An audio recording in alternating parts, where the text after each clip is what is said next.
তোমার এই পুরস্কার প্রাপ্তিতে পরিবারের অনুভূতি কি? আমার সাথে আমার ছোট ভাই আর আমার মা গিয়েছিল, তারা ছিল ওখানে অনুষ্ঠানে। এবং আমার ছোট ভাই কখনো কোথাও যায় না, কোনোদিন যায় না। আমি ওকে জোর করে নিয়ে গেছি যে চলো দেখো একটা প্রোগ্রাম, খুব দারুণ কেমন একটা হয়? প্রোগ্রাম। হ্যাঁ, এখানে সব সেলিব্রিটিসরা একসাথে আছে, প্রচুর পরিচিত মানুষ যেগুলো তোমরা দেখো সবসময় স্ক্রিনে, সেগুলো সব আজকে এক বাস্তবে জায়গায় একসাথে আসছে। দেখবা। সো নিয়ে গেছি জোর করে। তো তারা স্টেজের সাইডে বসা ছিল যখন আমি পেয়েছি। আমার ছোট ভাই উঠে হাততালি দিয়েছে, আমার মা অলমোস্ট কান্নাই করে দিয়েছিল।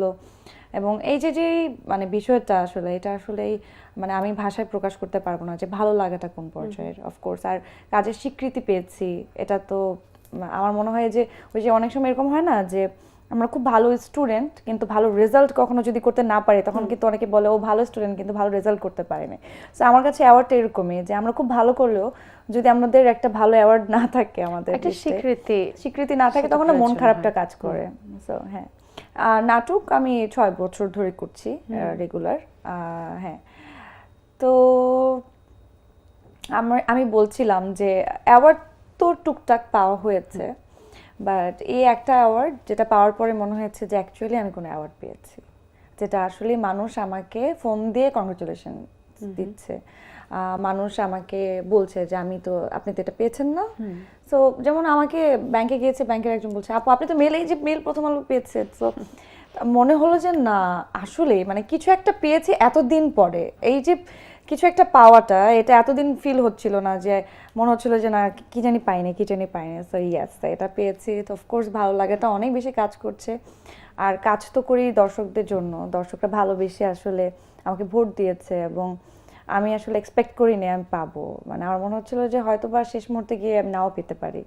সো যখন পেয়েছি তখন তো বাহ, হয়ে গেল আর কি। হ্যাপি এই পুরস্কারটি আপনি আরো অনেক আগে পাওয়ার যোগ্য ছিলেন?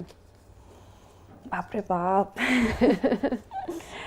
আহ, বিষয়টা এরকমও না। হ্যাঁ, এটা সত্যি অনেক ভালো কাজ করেছি। এটা তো আসলে যেমন ভোটিং এর মাধ্যমে হয়ে থাকে, তো এটা তো আসলে আমাদের উপরে হাত নেই কিংবা কারো উপরেই হাত নেই, এটা আসলে আমার অডিয়েন্সের উপরেই আসলে পুরোটা।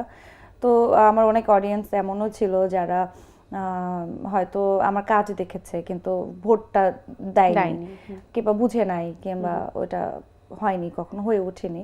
তো ওইটাই সবসময় ভেবেছি। বাট হ্যাঁ, আমার মনে হয়েছে, আগেও মনে হয়েছে অনেক কাজ করার পরে যে আচ্ছা এই কাজে যদি অ্যাওয়ার্ডটা দিত ভালো হতো। সো হয়ে ওঠেনি। বাট হ্যাঁ, এটা আমাদের গল্পের জন্য অ্যাওয়ার্ডটা পেয়েছে, এটা আসলে আমার সবচেয়ে বেশি ভালো লাগাটা কাজ করছে। কারণ এটা আমার মানে আমার মনে হয় এখন পর্যন্ত যত কাজ করেছি তার মধ্যে সবচেয়ে পছন্দের।